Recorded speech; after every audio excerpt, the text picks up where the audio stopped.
नमस्कार दोस्तों, स्वागत है आपका यूट्यूब प्रकार में। दोस्तों आज हम आपको बताएंगे 25 वीवीआई जीके के बारे में, जो कि हर एग्ज़ाम में पूछा जाता है। अगर इस क्लास को आप लोग कंटिन्यू कर लेते हैं तो आपको लगभग 6 से 7 अंक की गारंटी हम लेते हैं, क्योंकि इस वीडियो में हम वेरी इंपॉर्टेंट क्वेश्चन पर डिस्कस करेंगे, जो कि हर एग्ज़ाम में लगभग पूछा जाता है। और दोस्तों आपको बताना है कि 25 क्वेश्चन में से आपको कितना क्वेश्चन सही हुआ। और दोस्तों बढ़ते हैं पहले क्वेश्चन की तरफ।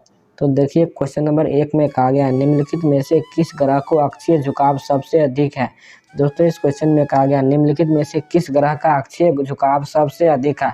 इसका राइट आंसर हो जाएगा बुध ग्रह का। निम्नलिखित में से किस ग्रह का अक्षीय झुकाव सबसे अधिक होता है, तो बुध ग्रह हो जाएगा। एक का राइट आंसर भी हो जाएगा। चलिए बढ़ते हैं नेक्स्ट क्वेश्चन की तरफ।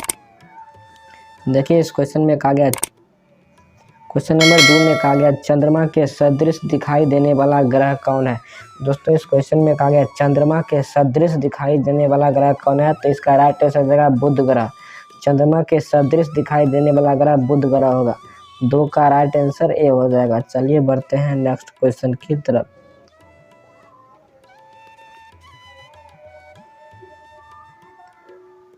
देखिए क्वेश्चन नंबर 3 में कहा गया तारामंडल क्या है। दोस्तों इस क्वेश्चन में कहा गया तारामंडल क्या है, तो इसका राइट आंसर ऐसे तारों की आकाश में एक विशेष आकृति जो पृथ्वी से समदूरस्थ नहीं हो सकते। इसका राइट आंसर हो जाएगा बी। 3 का बी हो जाएगा। तारामंडल क्या है, तो ऐसे तारों की आकाश में एक विशेष आकृति जो पृथ्वी से समदूरस्थ नहीं हो सकते हैं। चलिए बढ़ते हैं जो सीडीएस में पूछा गया था। देखिए क्वेश्चन नंबर 4 जो कि बीपीएससी 2011 में पूछा गया था। दोस्तों इस क्वेश्चन में कहा गया अंतरिक्ष में कुल कितने तारामंडल हैं। दोस्तों इस क्वेश्चन में कहा गया अंतरिक्ष में कुल कितने तारामंडल हैं, तो इसका राइट आंसर हो जाएगा 89। 4 का राइट आंसर सी हो जाएगा। अंतरिक्ष में कुल कितने तारामंडल हैं, तो 89। देखिए ये बीपीएससी एग्जाम 2001 में पूछा गया है। चलिए बढ़ते हैं 5 नंबर क्वेश्चन की तरफ। देखिए क्वेश्चन नंबर 5 में कहा गया निक्स ओलंपिक कोम्प्स पर्वत किस ग्रह पर स्थित है। दोस्तों इस क्वेश्चन में क्या है, निक्स ओलंपिया कोम्प्स पर्वत किस ग्रह पर स्थित है। इसका राइट आंसर हो जाएगा मंगल ग्रह पर। निक्स ओलंपिया का उपमस पर्वत किस ग्रह पर स्थित है, तो 5 का डी हो जाएगा। मंगल ग्रह पर स्थित है। निक्स ओलंपिया कोम्पस पर्वत मंगल ग्रह पर स्थित है। तो चलिए बढ़ते हैं क्वेश्चन नंबर 6 की तरफ। देखिए क्वेश्चन नंबर 6 में कहा गया पार्थिव ग्रहों की संख्या कितनी है। इस क्वेश्चन में कहा गया पार्थिव ग्रहों की संख्या कितनी है, तो इसका राइट आंसर हो जाएगा 4। 6 का राइट आंसर बी हो जाएगा। पार्थिव ग्रहों की संख्या कितनी है, 4 हो जाएगा। क्वेश्चन नंबर 7 में कहा गया निम्नलिखित में से कौन एक पार्थिव ग्रह नहीं है। इस क्वेश्चन में कहा गया कौन सा एक ग्रह जो पार्थिव ग्रह नहीं है, तो इसका राइट आंसर हो जाएगा शनि। शनि एक पार्थिव ग्रह नहीं है। 7 का राइट आंसर डी हो जाएगा। चलिए क्वेश्चन नंबर 8 को आप लोग ध्यान से पढ़ें। क्वेश्चन नंबर 8 में कहा गया बाह्य ग्रह या बृहस्पति सदृश ग्रहों की संख्या कितनी है। इस क्वेश्चन में कहा गया बाह्य ग्रह या बृहस्पति सदृश ग्रहों की संख्या कितनी है, तो इसका राइट आंसर हो जाएगा 4। 8 का राइट आंसर सी हो जाएगा। बाह्य ग्रह या बृहस्पति सदृश ग्रहों की संख्या 4 होगा। चलिए बढ़ते हैं अगले क्वेश्चन की तरफ। इस क्वेश्चन में कहा गया क्वेश्चन नंबर 9 में कहा गया बृहस्पति सदृश ग्रहों में सम्मिलित नहीं है। इस क्वेश्चन में कहा गया बृहस्पति सदृश ग्रहों में सम्मिलित नहीं है, तो इसका राइट आंसर हो जाएगा मंगल। 9 का राइट आंसर डी हो जाएगा। बृहस्पति सदृश ग्रहों में सम्मिलित नहीं है, तो मंगल राइट आंसर हो जाएगा। चलिए बढ़ते हैं क्वेश्चन नंबर 10 की तरफ। क्वेश्चन नंबर 10 में कहा गया निम्नलिखित में से किन 2 ग्रहों को छोड़कर शेष सभी ग्रह सूर्य के चारों ओर वर्मागत घूमते हैं। इस क्वेश्चन में कहा गया निम्नलिखित में से किन 2 ग्रहों को छोड़कर शेष सभी ग्रह सूर्य के चारों ओर वामावर्त घूमते हैं, तो इसका राइट आंसर हो जाएगा शुक्र और अरुण। शुक्र और गरुण वामावर्त की दिशा में नहीं घूमता है, इसलिए 10 का राइट आंसर हो जाएगा डी। किन 2 ग्रहों को छोड़कर शेष सभी ग्रह वामावर्त में घूमते हैं, तो इसका राइट आंसर शुक्र और वरुण। देखिए क्वेश्चन नंबर 11 में कहा गया सौरमंडल का जन्मदाता किसे कहा जाता है। दोस्तों इस क्वेश्चन में कहा गया सौरमंडल का जन्मदाता किसे कहा जाता है।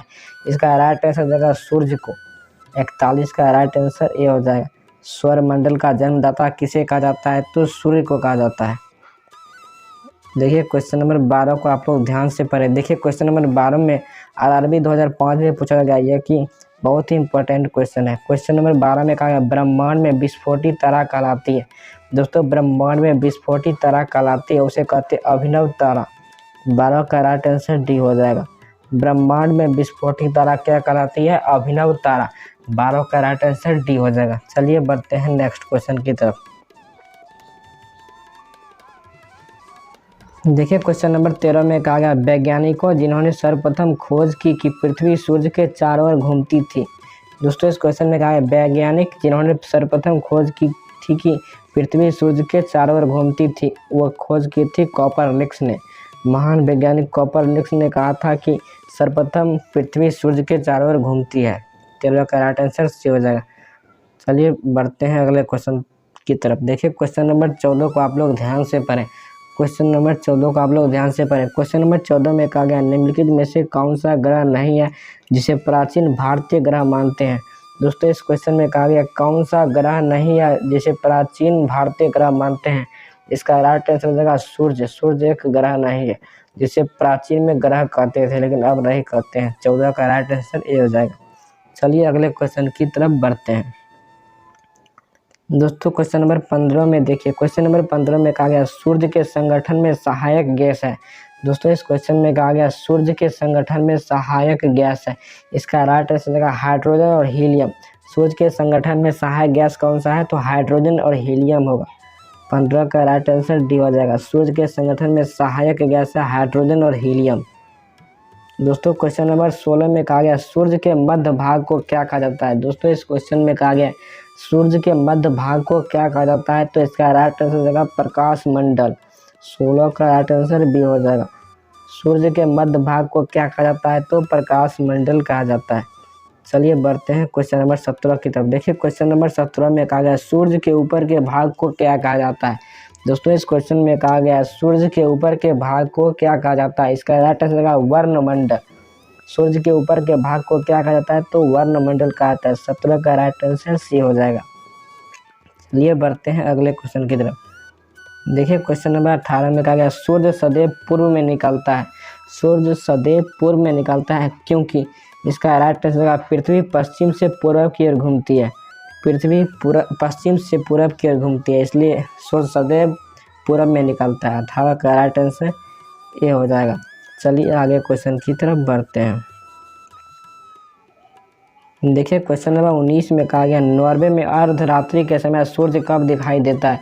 दोस्तों इस क्वेश्चन में कहा गया है कि नॉर्वे में अर्धरात्रि के समय सूर्य कब दिखाई देता है। देखिए आरआरबी 2005 में पूछा गया ये क्वेश्चन।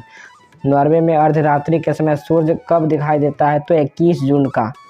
19 का राइट आंसर सी हो जाएगा। नॉर्वे में अर्धरात्रि के समय सूर्य कब दिखाई देता है, तो 21 जून का। देखिए क्वेश्चन नंबर 20 को आप लोग ध्यान से पढ़ें। क्वेश्चन नंबर 20 में कहा गया एक ग्रह की अपनी कक्ष में सूर्य से अधिकतम दूरी को क्या कहा जाता है।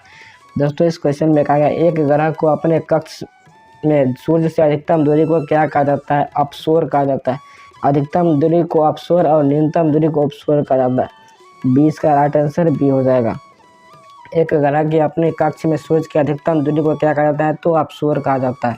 चलिए आगे क्वेश्चन की तरफ बढ़ते हैं। देखिए क्वेश्चन नंबर 21 में कहा गया एक ग्रह को अपने कक्ष में सूर्य से न्यूनतम दूरी को क्या कहा जाता है।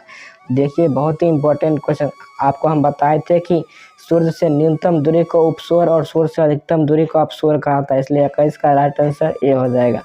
बहुत ही वेरी इंपॉर्टेंट क्वेश्चन था। चलिए अगले क्वेश्चन की तरफ बढ़ते हैं। देखिए क्वेश्चन नंबर 22 में कहा गया पृथ्वी की उपसौर स्थिति किस महीने में होती है। देखिए स्टार मार्क कर लीजिए, बहुत बार पूछा गया ये। दोस्तों इस क्वेश्चन में कहा गया पृथ्वी की उपसौर स्थिति किस महीने में होती है। इसका राइट आंसर हो जाएगा जनवरी महीने में पृथ्वी की उपसौर यानी अधिकतम दूरी होती है। 22 का राइट आंसर भी हो जाएगा। सूर्य और पृथ्वी के बीच अधिकतम दूरी हो जाती है जनवरी में। देखिए क्वेश्चन नंबर 23 को देखिए, जो कि एसएससी एग्जाम 2012 में पूछा गया। क्वेश्चन नंबर 23 में कहा गया तारे पूर्व से पश्चिम के किस कारण ज़्यादा दिखाई देते हैं। दोस्तों इस क्वेश्चन में कहा गया तारे पूर्व से पश्चिम में किस कारण ज़्यादा दिखाई देता है। इसका राइट आंसर पृथ्वी पश्चिम से पूर्व की ओर घूमती है, इस कारण तारे पूर्व से पश्चिम के कारण ज़्यादा दिखाई देता है। तो इसका राइट आंसर डी हो जाएगा। पृथ्वी पश्चिम से पूरब की ओर घूमती है, इसलिए तारे पूर्व से पश्चिम में ज़्यादा दिखाई देता है। देखिए क्वेश्चन नंबर 24 में कहा गया गुलाब पृथ्वी ध्रुवों पर चपटे होते हैं, यह तथ्य से स्पष्ट सिद्ध होता है। दोस्तों इस क्वेश्चन में क्या है, गुलाब पृथ्वी ध्रुव पर चपटे होते हैं, या इस कथन के स्पष्ट सिद्ध क्या करता है। दोस्तों इसका राइट आंसर हो जाएगा पृथ्वी का भार ध्रुवों पर सर्वाधिक तथा विषुवत रेखा पर न्यूनतम होता है, इसलिए गुलाब पृथ्वी ध्रुवों पर चपटी होती है, यह स्पष्ट करता है। चलिए अगले क्वेश्चन की तरफ बढ़ते हैं। दोस्तों क्वेश्चन नंबर 25 में कहा गया पृथ्वी अपने अक्ष पर घूमती है। दोस्तों इस क्वेश्चन में कहा गया पृथ्वी अपने अक्ष पर घूमती है पश्चिम से पूरब की ओर। पृथ्वी अपने अक्ष पर घूमती है पश्चिम से पूरब की ओर। 25 का राइट आंसर बी हो जाएगा। दोस्तों इस वीडियो में हमने 25 वीवीआई क्वेश्चन पर डिस्कस किए थे। यदि आपको वीडियो पसंद आता है तो इस वीडियो को लाइक कीजिएगा, शेयर कीजिएगा और सब्सक्राइब कीजिएगा। और अंत में बताना है कि आपको 25 क्वेश्चन में से कितना क्वेश्चन सही हुआ। और आप लोग ज़रूर कमेंट बॉक्स में अपना आंसर बताइएगा और आपको क्लास कैसा लगा ज़रूर बताना है। तो मिलते हैं नेक्स्ट वीडियो में, तब तक के लिए जय हिंद जय भारत। अपना ख्याल रखना और पढ़ाई करते रहना।